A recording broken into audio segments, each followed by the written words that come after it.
बिस्मिल्लाहिर्रहमानिर्रहीम। अस्सलाम वालेकुम नाज़रीन, आपका अपना मेज़बान नसीम अकबल ख़ान आपकी खिदमत में हाज़िर है।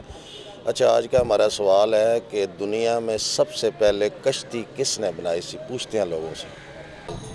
कोई पता नहीं जी सानू। तुसी बोल नहीं सोचते? नहीं तुसी दसो। कोई फारग हो? की हाल है जनाब?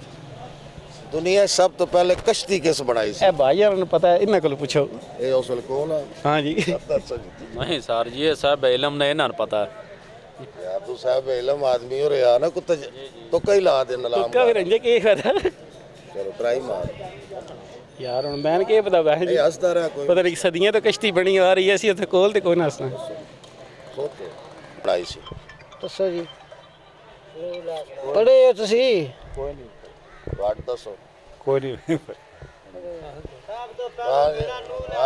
नहीं यार ਕੋਈ ਨਹੀਂ किस बनाई सी? हैं कश्ती सबसे पहले दुनिया च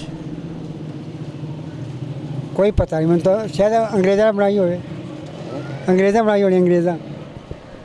अच्छा ड्यूटी च दसो भी सब तो पहले कश्ती किस बनाई सी दुनिया च? कोई इलम नहीं जी, कोई इलम नहीं जी।